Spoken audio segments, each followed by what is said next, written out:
வணக்கம். இன்னைக்கு முதலமைச்சர் சட்டமன்றத்துல எதிர்கட்சிக்கு பதில் கொடுக்கும் போது பட்டியலின மக்களின் பிரதிநிதிகளுக்கு நீங்க எத்தனை அமைச்சர் கொடுத்தீங்கன்னு எதிர்கட்சிகளை பார்த்து கேட்கிறார். உண்மையிலேயே அவர் கேட்ட கேள்வி என்னமோ நியாயமான கேள்விதான். அவர் நடைமுறைப்படுத்தின விஷயமும் பாராட்டுக்குரிய விஷயம் தான், பாராட்ட வேண்டிய ஒரு விஷயம் தான்.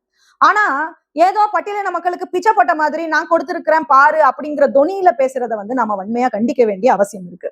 இன்னைக்கு தாவேக ஆட்சி அமைக்க முதலமைச்சரா திரு விஜய் வந்திருக்க. தலித் தலைமையிலான விடுதலை சிறுத்தைகளும் தமிழகத்துல தலித் தலைமையில இயங்கக்கூடிய கம்யூனிஸ்டுகளும் தான் காரணம். தெரியாமதான் கேட்கிறேன், விடுதலை சிறுத்தைகள் கட்சிகள் யாரு? பட்டியல் சமூகத்தை சார்ந்த தலைவர்கள் மக்கள் தான் பெரும்பான்மையா அந்த கட்சியில அங்க வகிக்கிறாங்க. தோழர் சண்முகம் யாரு? பட்டியல் சமூகத்தை சார்ந்தவர் தானே. தோழர் வீரபாண்டியன் யாரு? பட்டியல் சமூகத்தை சார்ந்தவர் தானே. இந்த 3 பட்டியலின தலைவர்களும் கட்சிகளும் ஆதரிச்சதுனாலதான் திரு விஜய் முதலமைச்சராகவே வர முடிஞ்சது. நீங்க இவங்களுக்கு என்னமோ அமைச்சர் பதவி கொடுத்த மாதிரி நான் கொடுத்துட்டேன் பாத்தீங்களா அப்படிங்கிற தொனியில நீங்க பேசுறது இருக்குல்ல, அது உண்மையாவே கண்டிக்கப்பட வேண்டிய ஒரு விஷயம். அந்த 3 தலைவர்கள் தான் பெருந்தன்மையா ஜனாதிபதி ஆட்சி வந்துவிடக் கூடாது என்பதற்காக உங்களுக்கு ஆதரவு தெரிவிச்சு நீங்க முதலமைச்சர் ஆகுனீங்க. எப்படி அந்த தலைவர்கள் பெருந்தன்மையா உங்களை ஆதரிச்சாங்க. இல்லைன்னா முதலமைச்சர் கனவு இருக்குல்ல, முதலமைச்சர் கனவு அது பிளாப் ஆகியிருக்கும். அது உங்களுக்கு தெரியுமா? அப்புறம் பாபா சாஹேப் அம்பேத்கர் அவர்களுடைய கனவு பற்றி பேசியிருக்கீங்க.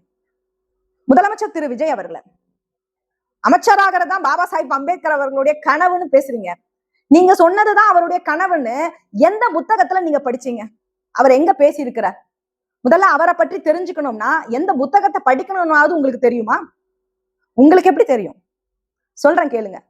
பாபா சாஹேப் அம்பேத்கர் அவர்களுடைய கனவு என்பது பட்டியல் சமூகத்திலிருந்து ஒரு பிரதிநிதியை, அவருடைய கொள்கையை, அவருடைய சமத்துவ கொள்கையை, அவருடைய கோட்பாட்டுல செயல்பட்டு ஆட்சியை பிடித்து எல்லாருக்குமான சமத்துவமான ஆட்சியை உருவாக்கணுங்கிறதா அவருடைய கனவு.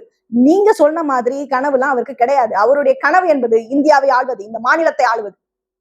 ஏதோ பேசணுங்கிறதுக்காக திரு விஜய் அவர்கள் நாங்க கொடுத்துட்டோம் அப்படிங்கிற துணியில பேசக்கூடாது. இங்க என்ன பிரச்சனை தெரியுமா? எல்லாருக்கும் ஒரு பிரச்சனை இருக்கு. அதுக்கு வேணா நான் உங்களுக்கு ஒரு உதாரணம் சொல்றேன், புரியுதான்னு பாருங்க. பாபா சாஹேப் அம்பேத்கர் அவர்களும் திரு காந்தி அவர்களும் பூனா ஒப்பந்தத்தின் போது, வட்டமேசை மாநாட்டின் போது காந்தி அவர்கள் உங்களுக்கு என்ன வேணும்னு சொல்லுங்க அம்பேத்கர் அப்படின்னு பாபா சாஹேப் அம்பேத்கர் அவர்கள் கிட்ட கேட்கிறார். நான் செய்யறேன், உங்களுக்கு என்ன வேணும்னு சொல்லுங்க, உங்க மக்களுக்கு என்ன செய்யணும்னு சொல்லுங்கன்னு கேட்கிறார். உடனே பாபா சாஹேப் அம்பேத்கர் அவர்கள் சொன்னார், உங்களுக்கு என்ன வேணும்னு கேட்கிற இடத்துல நீங்க இருக்கீங்க பாருங்க, அதுதான் என்னோட பிரச்சனை. எனக்கு என்ன வேணும்னு கேட்கிற இடத்துல நீங்க இருக்கீங்க பாருங்க, அதுதான் என்னோட பிரச்சனை. அது போல இந்த சமூகத்தோட அதிகார பகிர்வை மகாத்மான்னு சொல்றவருக்கே பாடம் எடுத்தவர் பாபா சாஹேப் அம்பேத்கர். அது தெரியுமா உங்களுக்கு? உங்களுடைய துணி இருக்குல்ல, அது அது விமர்சிக்கப்பட வேண்டிய, கண்டிக்கப்பட வேண்டிய ஒரு துணி. திரு விஜய் ஒருவேளை அரசியல் தெரியாம பேசலாம், அனுபவம் இல்லாம பேசலாம். ஆனா திமுகவை எதிர்ப்பதற்காக இது போன்ற பேச்சுக்களை நீங்க பேசக்கூடாது. தலித் தலைவர்கள் கொடுத்த ஆதரவுலதான் நீங்களே முதலமைச்சராகி இருக்கீங்க என்பதை நினைவுல வச்சுக்கிட்டு பேசணும். இனிமே ரொம்ப ஜாக்கிரதையா பேச வேண்டிய அவசியம் இருக்கு. சட்டசபையில நீங்க பேசுற ஒவ்வொரு பேச்சும் வரலாற்று பதிவு.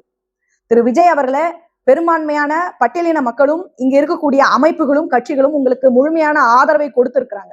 அதனால நீங்க பேசுற தொனியும் வார்த்தையும் ரொம்ப கவனமா கையாளணும். இன்னைக்கு நீங்க பேசுனது தவறான ஒரு பேச்சு. அதை மாற்றிக்கொள்ள வேண்டும் என்பதுதான் நாங்க எச்சரிக்கையோட இந்த செய்தியை உங்களுக்கு சொல்ல கடமைப்பட்டிருக்கோம். நன்றி.